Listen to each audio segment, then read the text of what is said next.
Quel type de compte ouvrir et vers quel courtier s'orienter pour investir en bourse? Bonjour à tous les investisseurs. Dans notre dernière vidéo sur l'année 2020, on évoquait une fin de cycle économique et une situation économique particulièrement instable. Et une des possibilités qui était évoquée, c'était que un élément exogène vienne perturber cet équilibre instable et entraîne une récession, un krach boursier ou la chute des indices. C'est exactement ce qu'on est en train de vivre aujourd'hui avec le coronavirus. On est en train de vivre véritablement un drame sanitaire, mais certains d'entre vous y voient ici une opportunité en se demandant si c'est pas justement le moment d'investir en bourse. Alors à mon sens, c'est encore un petit peu prématuré à l'heure où je tourne cette vidéo car les indices continuent à chuter fortement, mais ce qui est certain, c'est que 2020 présentera son lot d'opportunités. Si aujourd'hui même, c'est pas le moment exact d'acheter des actions en bourse, c'est en revanche le moment d'ouvrir vos comptes d'investissement si ce n'est pas encore fait et d'apprendre à investir en bourse pour saisir ces opportunités en 2020 quand elles se présenteront.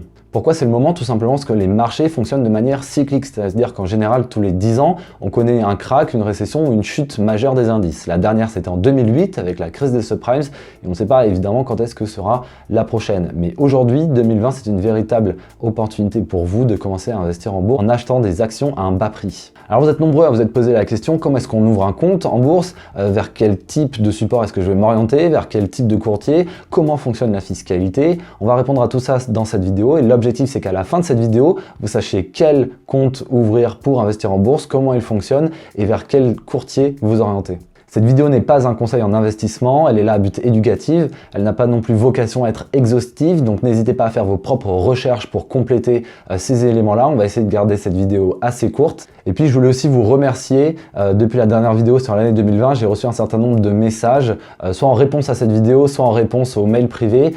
Merci pour ces messages-là, c'est vrai que j'ai mis un petit peu de temps depuis la dernière vidéo, mais du côté personnel, je sais un projet immobilier qui me prend pas mal de temps. Si vous voulez rester en contact, n'hésitez pas à vous inscrire au mail privé, j'envoie la mailing list environ tous les 7 à 15 jours, un mail quand c'est pertinent sur une analyse de société ou une analyse de situation macroéconomique par exemple. Vous pouvez aussi télécharger le guide d'investissement en value dont le lien se trouve dans la description de la vidéo. Allez, on y va. Alors si vous avez commencé un petit peu à vous intéresser à l'investissement en bourse, vous avez dû voir que ouvrir un compte d'investissement en bourse, au final, c'est pas si immédiat que ça. Il y a plus de questions à se poser que pour ouvrir un simple compte courant, par exemple, dans une banque classique. La première question étant vers quel type de support est-ce qu'on va s'orienter?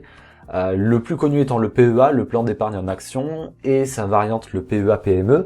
Donc en deux mots, c'est un support d'investissement à la fiscalité allégée, c'est une véritable niche fiscale, mais en contrepartie, on a certaines contraintes qui sont assez fortes, contrairement au compte titre ordinaire qui lui offre beaucoup plus de souplesse dans sa gestion, mais a une fiscalité beaucoup plus lourde. Et puis on peut aussi investir dans le cadre d'une assurance vie ou d'une épargne salariale, mais ça sort un petit peu du contexte de cette vidéo, on traitera peut-être le point une prochaine fois.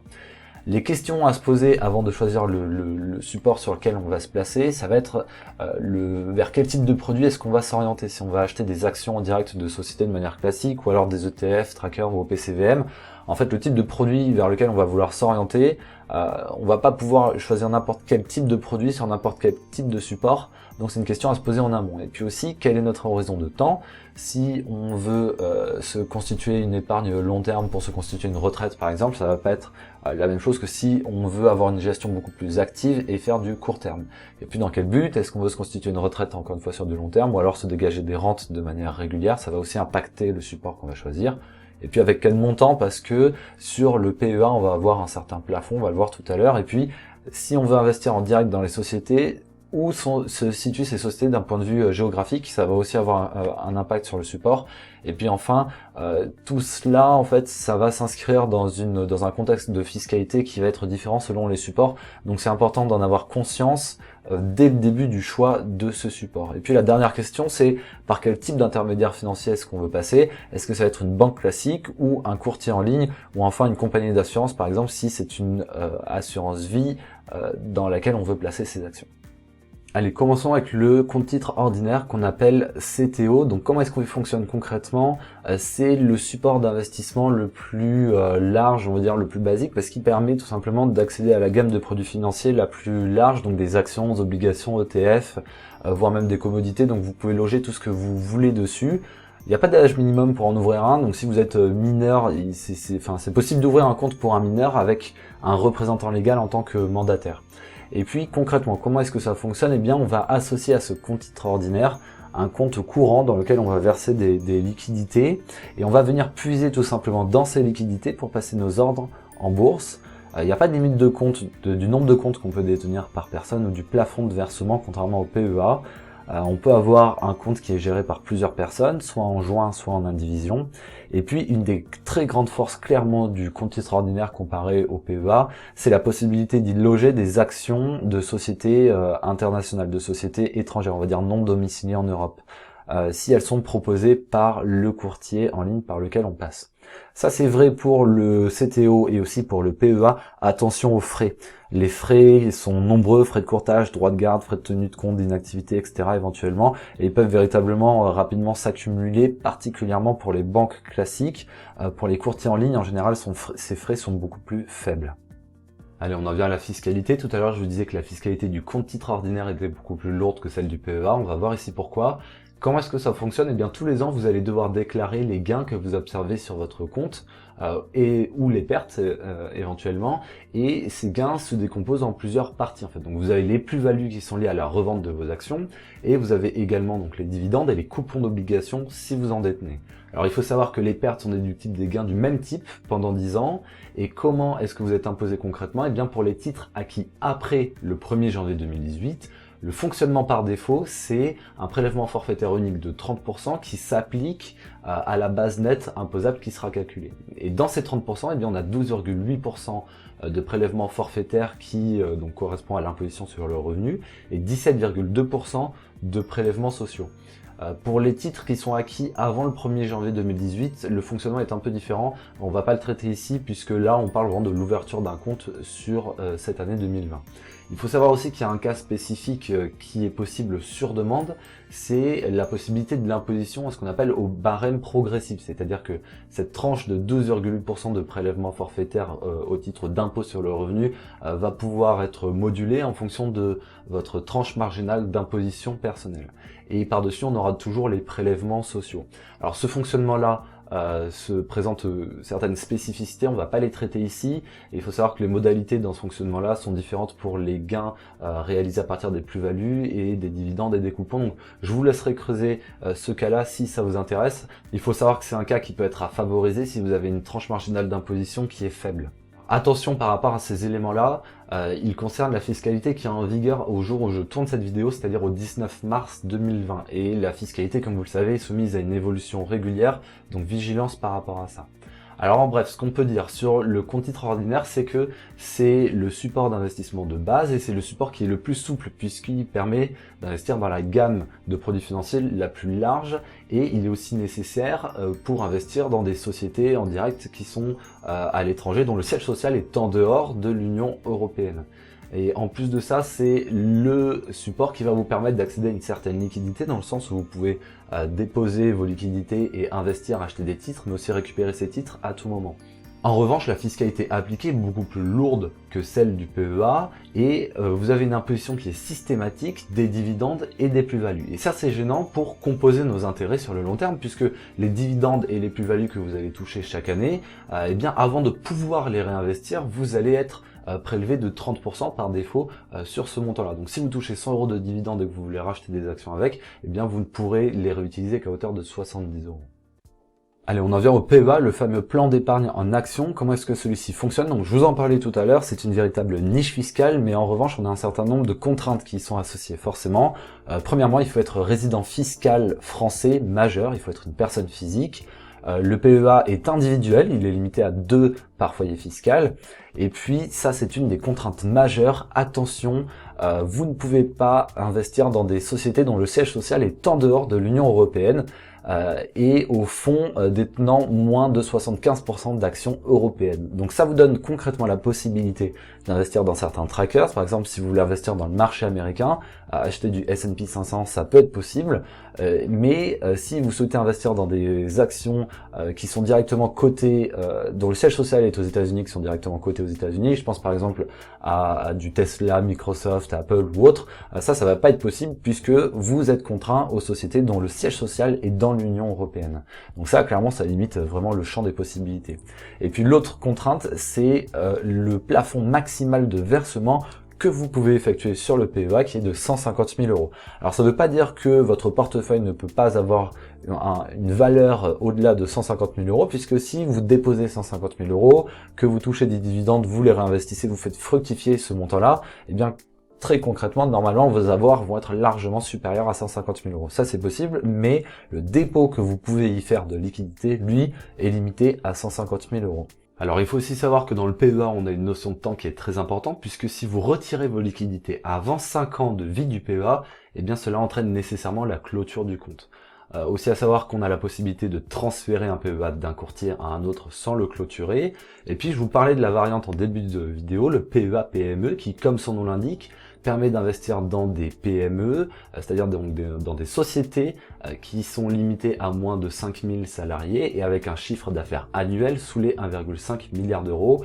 Dans ces PEA PME, il n'est pas possible de souscrire d'obligations. Et puis on a également un plafond sur ces PEA PME de 225 000 euros de dépôt. Alors il faut savoir que ce plafond est mutualisé avec le PEA, à savoir que sur votre PEA plus PEA PME, vous ne pouvez pas déposer plus de 225 000 euros. Donc concrètement, vous pouvez ouvrir un PEA classique sur lequel vous déposez 150 000 euros, que vous pouvez compléter par un PEA PME de 75 000 euros. Et chaque foyer fiscal peut détenir à la fois 2 PEA classiques et 2 PEA PME. Et donc vous l'avez compris, par foyer fiscal, au total, on peut faire un dépôt de 450 000 euros sur des PEA. Et puis maintenant, la fiscalité à proprement parler, ce qui est très important sur les PEA, c'est que seulement les gains nets liés au retrait des liquidités sont taxés. Si vous retirez vos liquidités entre 0 et 5 ans après l'ouverture du PEA, eh bien ceci entraîne nécessairement la clôture du compte et un prélèvement forfaitaire unique comme le compte titre ordinaire par défaut de 30% sur le gain net réalisé, donc 12,8% de prélèvement forfaitaire et 17,2% de prélèvements sociaux. Alors il faut savoir qu'il existe certaines dérogations suite au retrait de liquidités entre 0 et 5 ans après l'ouverture du PEA, notamment dans le cas de création ou de reprise d'une entreprise, de licenciement, un cas d'invalidité ou de retraite anticipée, il y a quelques autres cas. Et puis si vous retirez vos liquidités après les 5 ans d'ouverture du PEA, eh bien cela n'entraîne plus la clôture du compte et vous n'êtes soumis qu'aux prélèvements sociaux de 17,2%. Et puis vous avez également la possibilité de continuer les versements dans la limite du plafond des 150 000 euros. Ça c'est un point important puisque c'est un point qui a évolué en 2019, ce n'était pas le cas avant. Et puis il faut aussi savoir que les prélèvements sociaux sont spécifiques pour le PEA si celui-ci a été ouvert avant le 1er janvier 2018. Une autre précision, c'est que les dividendes des sociétés non cotées ont un plafond dans leur exonération, c'est-à-dire que dans la limite de 10% du montant des placements, eh bien ces dividendes sont exonérés d'impôts, mais au-delà de ça, si vous investissez dans des sociétés non cotées, eh bien vous allez quand même devoir payer un prélèvement au titre de l'impôt sur le revenu. Et enfin, on a la possibilité de convertir un PEA de plus de 8 ans en rente viagère selon certaines modalités. Donc si cela vous intéresse, je vous laisserai de la même manière creuser le point. Et puis comme pour le compte titre ordinaire, eh bien la fiscalité qui est en vigueur au 19 mars 2020, c'est celle que je vous présente ici. Elle est soumise à une évolution régulière, donc soyez vigilants en fonction du moment où vous regardez cette vidéo. En bref, ce qu'on peut dire, c'est que le PEA, vous l'avez compris, est un support aux avantages fiscaux très puissants, à la fiscalité largement optimisée, mais ça se fait pas sans certaines contraintes. Il est plus rigide dans son fonctionnement et notamment dans sa limite de pouvoir investir dans des sociétés dont le siège social est situé dans l'Union européenne uniquement avec son plafond de versement. Ce qu'il faut savoir, c'est que le compteur des 5 ans est lancé à l'ouverture du PEA et pas à la première action achetée. Et ça, c'est très important. Et donc, qu'est-ce que ça veut dire concrètement? Eh bien, qu'on a tout intérêt à ouvrir un PEA dès aujourd'hui et à faire un premier versement, même minime, même si on se sent pas encore prêt à investir en bourse, mais qu'on pense qu'on achètera notre première action que dans quelques années.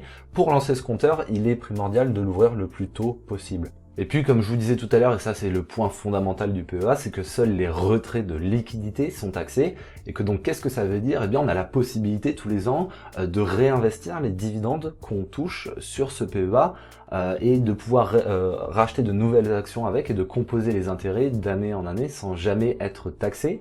Contrairement au compte titre ordinaire où chaque fois qu'on touchera des dividendes, eh bien, ils seront amputés par défaut de 30% et on ne pourra pas les réinvestir en totalité. Donc ça, c'est une véritable force dans le PEA pour composer ses intérêts d'année en année.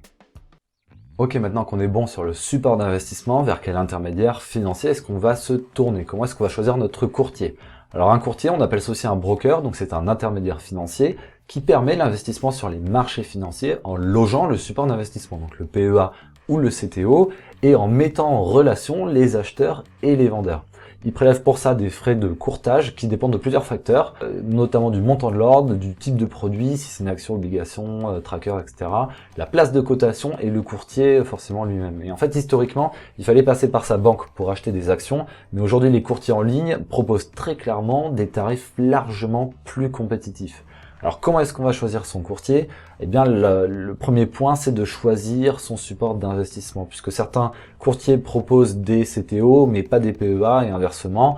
Donc en amont, bien définir sa stratégie, on en a parlé au tout début, donc quel support d'investissement, ensuite vers quel marché est-ce qu'on va s'orienter, vers quelles actions, vers quel type de produits financiers, et regarder si le courtier qu'on envisage propose ces produits-là. Moi je sais que par exemple je détiens des actions dans une société qui est en Chine, qui est cotée sur la bourse de Hong Kong, et certains courtiers ne proposent pas l'accès à cette bourse-là, donc c'est quelque chose dans lequel il faut être vigilant. Et puis on va aussi estimer la fréquence des ordres en bourse qu'on veut passer, donc les ordres en bourse, c'est-à-dire quand on demande au courtier d'acheter ou de vendre l'action, donc on appelle ça passer des ordres en bourse, et il faut savoir que certains courtiers vont être plus intéressants d'un point de vue tarif si vous avez un profil très actif, donc si vous passez beaucoup d'ordres, et d'autres vont être beaucoup plus intéressants d'un point de vue tarifaire si vous êtes plus passif, c'est-à-dire vous ne passez que quelques ordres par an, par exemple. Et donc on va chercher à comparer les tarifs et les frais. Donc tous les courtiers sur leur site proposent leur grille tarifaire, donc il faut comparer, ça se trouve assez facilement. C'est un petit peu fastidieux au début, mais il faut le faire. Et puis on va aussi comparer les avantages supplémentaires que propose chacun des courtiers. Par exemple dans le cadre d'un CTO, certains courtiers vont vous proposer l'imprimé fiscal unique qui vous aidera à faire votre déclaration tous les ans. D'autres courtiers ne le proposent pas. Certains proposent des outils, ont une interface plus ergonomique que d'autres, un service client, etc. Donc voilà, comparez aussi tous les services annexes. Et puis pour ce qui concerne les grilles tarifaires, je vous mets les liens dans la description de la vidéo pour les principaux courtiers pour que vous puissiez comparer tout ça assez facilement. Pour citer quelques courtiers classiques, le premier dont j'ai envie de parler, c'est Bink, dans lequel vous pouvez loger votre PEA et ou votre compte titre ordinaire, qui propose des tarifs relativement compétitifs, avec une interface que moi personnellement je trouve très ergonomique, des outils qui sont aussi très intéressants, d'aide à l'analyse technique, l'analyse fondamentale, voilà, une interface épurée, assez intuitive. Donc moi j'ai mon PEA dessus et j'en suis personnellement donc très satisfait. Ensuite, un des leaders du marché et très clairement celui qui a les tarifs les plus compétitifs, c'est le courtier DeGiro, qui lui ne propose que des comptes titres ordinaires à l'heure actuelle, il ne propose pas encore de PEA. Il me semble qu'il travaillait dessus, mais voilà, aujourd'hui à l'heure où je tourne cette vidéo, c'est pas encore le cas. En revanche, niveau tarif, ils sont vraiment au-dessus de tout le monde, on va le voir juste après. Et puis l'autre, on va dire, courtier qui fait un petit peu partie du trio de base, c'est Bourse Direct, qui est ce que certains appellent l'alternative low cost. Donc là-dessus, vous pouvez loger à la fois votre PEA et votre compte titre ordinaire. Moi, je trouvais l'interface beaucoup moins intéressante et les outils d'aide à la décision moins intéressants que Bink, donc c'est pour ça que je me suis orienté vers Bink, mais pour le PEA, et c'est un tout petit peu moins cher que Bink. Après, donc vous avez d'autres courtiers et des banques traditionnelles, donc pour ne citer que, vous avez Boursorama, Before Bank, Fortuneo, ING Direct, Hello Bank, etc. Mais voilà, là sur Bink, DeGiro et Bourse Direct, vous avez véritablement le trio de tête, on va dire, des courtiers. Pour vous donner un ordre de grandeur des tarifs qui se proposent, là je vous mets donc à gauche la grille tarifaire de DeGiro pour le compte titre ordinaire donc, et à droite les montants des ordres pour Bink, donc sur lequel j'ai mon PEA. Très clairement, ce qu'on peut voir sur le tableau de gauche, c'est que DeGiro est vraiment au-dessus d'un point de vue tarif. Enfin, quand je dis au-dessus, c'est-à-dire bien plus avantageux que ses concurrents. Et si vous souhaitez investir sur la bourse de Paris, les frais prélevés sont de 0,04% par ordre, donc c'est-à-dire que par exemple pour du Total, vous pouvez acheter du Total ou n'importe quelle autre action sur Euronext Paris pour voilà 0,04% de frais. Donc si vous passez un ordre de 100 €, vous pouvez acheter des actions à 100 €. Donc par exemple aujourd'hui Total est aux alentours de 25 €. Vous pouvez acheter 4 actions de Total pour seulement 4 centimes. Voilà, donc c'est tout simplement largement en dessous de ce qui se fait sur tous les autres courtiers. Ça peut paraître assez peu significatif, ces différences-là, mais sur le long terme, au fil des ordres que vous allez passer, ça peut faire véritablement une réelle différence. Donc encore une fois, en fonction des montants que vous souhaitez passer pour vos ordres en bourse, il y a aussi des effets de seuil. Donc là, chez DEGIRO, c'est uniquement une partie variable, vous avez 0,04%, mais par exemple pour Bink, il fonctionne par seuil. Donc si vous passez un ordre inférieur ou égal à 1000 euros, vous payez 2,50 € de frais. Et donc proportionnellement, dans ces cas-là, dans les cas de seuil, vous avez largement intérêt à passer des ordres d'un montant qui sont dans la fourchette supérieure du seuil, puisque si vous passez un ordre de 100 € sur la bourse de Paris chez Bink, ça va vous faire 2,5% de frais d'ordre, donc ce qui est absolument énorme, de frais de courtage pour passer cet ordre, alors que voilà, si vous passez un ordre de 1000 €, eh bien proportionnellement ça va être largement diminué.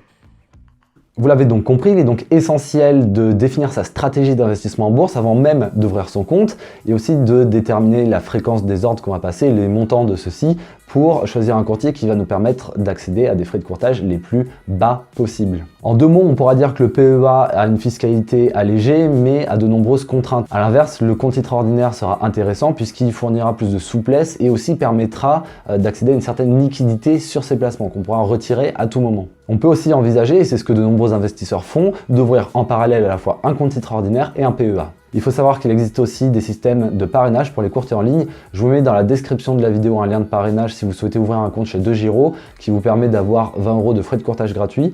Pour être tout à fait honnête, moi j'en ai pas forcément besoin, j'ai une gestion très passive, je passe très peu d'ordres et puis j'ai déjà parrainé plusieurs personnes donc j'en ai pas vraiment besoin. Si en revanche vous avez besoin de ces frais de courtage gratuits, n'hésitez pas à mettre votre lien de parrainage dans la description de la vidéo, ça pourra toujours être bénéfique à d'autres investisseurs. Quant à Bink, si vous voulez vous faire parrainer, envoyez-moi un mail, le fonctionnement est un petit peu différent. Honnêtement, moi, leur système de parrainage, je le trouve assez mal fait et vous pouvez toujours m'envoyer un mail. Enfin, n'oubliez pas, vous pouvez toujours vous inscrire au mail privé pour recevoir tous les 7 à 15 jours une analyse d'une société ou de la situation macroéconomique par exemple. Vous pouvez également télécharger le guide d'investissement value dont le lien se trouve dans la description. En attendant, je vous dis bon confinement à tous et prenez soin de vous.